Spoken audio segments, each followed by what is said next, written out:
We all have an insane amount of paper scraps. I have a tendency to hoard these because the pretty cardstock and gorgeous pattern paper, you know, I spent good money on that, and to see these kind of pieces, I have a difficult time throwing them away because I feel like it's wasteful. So I don't want to do that. A good friend of mine approached me several months back and we decided to do a collaboration to give you a crazy amount of clever ideas to use up your paper scraps. Hey chickies, welcome. If you're new here, I'm Ingrid. My good friend Justine and I, now we're gonna tackle paper scraps, more specifically paper strips today. It's not rocket science. You have a paper strip, you have some adhesive, you glue it down to your card. But there are so many different ways that you can actually do that, and I have 14 examples for you today. Let's just dive right in. First up, we have Sunbursts, or they're also called Starbursts. This is a really cool card. You're basically gonna take a rectangle and you're gonna cut it from edge to edge. We all have these really long strips. The key is you want your strip to be like 4 to 5 inches long. You can see here that I used an actual mono print that was left over. Now the cool thing about this particular card is because I created a rainbow mono print, I'm able to use colors that really pop off each other. So I'm being cognizant to put purple next to yellow and kind of pinkish next to green. And that way this card makes such an impact. Also important is to leave that little bit of white space in between your rays. If you don't have that, you can also use ink to edge it. But if you end up putting your card together as you see on this one, where I forgot to do both, take some of those hairline strips that you have left over, or you can cut some. Gather a bunch up together and then run a tape runner over the back.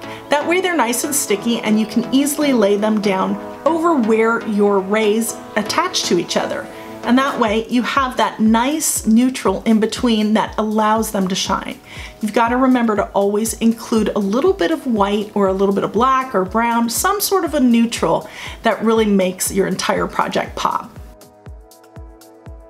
Paper weaving, it's probably one of the more flexible techniques. It's not really rocket science. You have paper, it can be uniform or different sizes, it can be spaced out or nice and tight.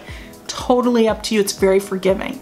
The key is you want to remember the over and the under. So you're starting with one strip and you're going to glue another one to it. Now you just want to make sure to alternate that over under. Once you have a couple pieces together, then you can take another strip going the opposite direction. As you weave your perpendicular strip through, just remember if it's under on one, the next one is going to have to be over and then the next one under. You're basically going to alternate under and over. It's pretty simple.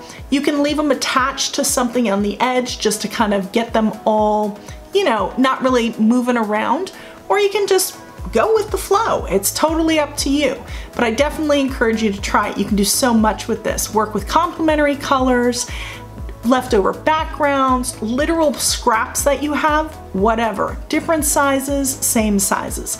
You can make cards, keep it simple.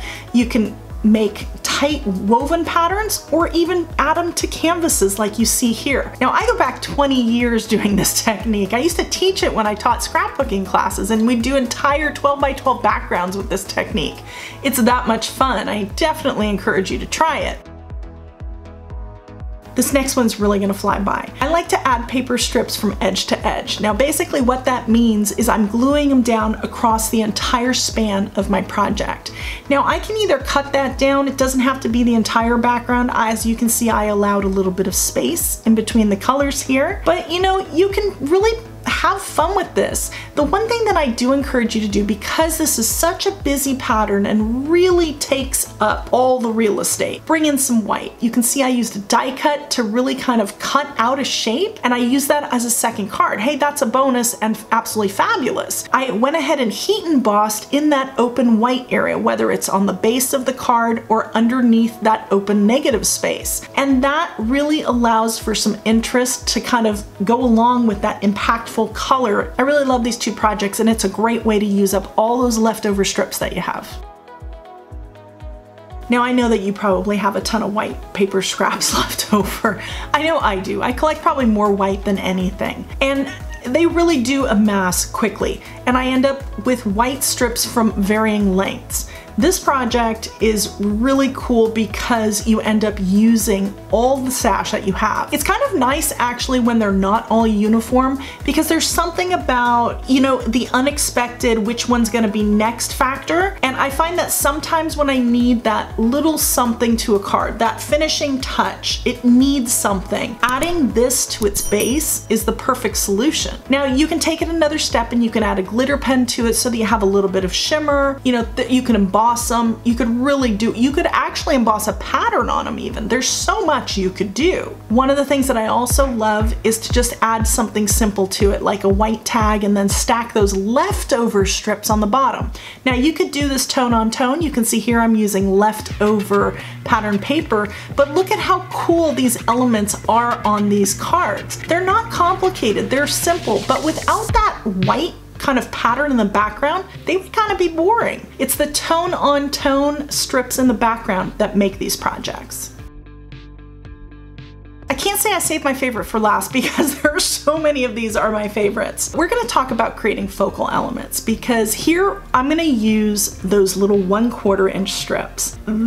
I really get a lot of these, especially with colored cardstock and with pattern paper. So I have a couple ideas just to kind of help illustrate that you can create an entire focal element with just strips. It's that simple. We're gonna start off with a fun little concept. Now, I'm bringing these strips from the edge inward, and I'm just kind of haphazardly going left and right. There's no real right or wrong here. You can leave them straight, you can have them askew like I do, but look at how cool that is. And that in itself is a really interesting look. You just need to snip the edges off, but I'm gonna take one of those leftover white strips and I'm gonna cut a little raindrop or teardrop and take a little bit of limoncello. This is the best yellow ever. And there you go. I've got candle wicks and I have a killer birthday card. You can also take those strips and keep them a little more uniform, simple patterns, leave a little white space in between. Go for neutrals. Who says it has to be colored? There's so much you can do. But one of my favorites is to really bring in some pattern paper strips. Whenever I'm cutting down projects, I always end up with these little, you know, inch strips. So rather than cutting them into an inch, I like to cut them into a 1/2 inch or a 1/4 inch or even 3/8. And then I can go ahead and pop those up. By elevating them, it creates a little bit of drama on your card. And because it's pattern paper, I don't want to overdo it. I want to have a lot of white space to really allow the patterns to shine. And by having them kind of go up and down in varying heights and not all being the same, it's really cool to have that underneath a glittery die cut with just a simple sentiment. And notice, yes, that sentiment stamped on a leftover strip. I definitely keep these, especially this size, because I use them constantly. So what do you do with those larger paper scraps? I thought I'd kind of throw this in here as well. I went ahead and took this kind of 2-inch wide scrap. It was torn on one end. I think I don't even remember what I had used it for. I covered it up with some gloss sprays. Why not? And I created this really cool look, and then I cut it down into strips. And the strips, they're the focal point. Very simple. I love making these kinds of cards, and they're great for birthdays and really, honestly, any occasion. I do have 3 more ideas that are absolutely fabulous for stuff that you may have sitting in a drawer collecting dust. And actually 2 of them are perfect for paper strips. I'll meet you right here in this video for the first step. And if you haven't already, be sure to check out Justine's video. The link is in the description below.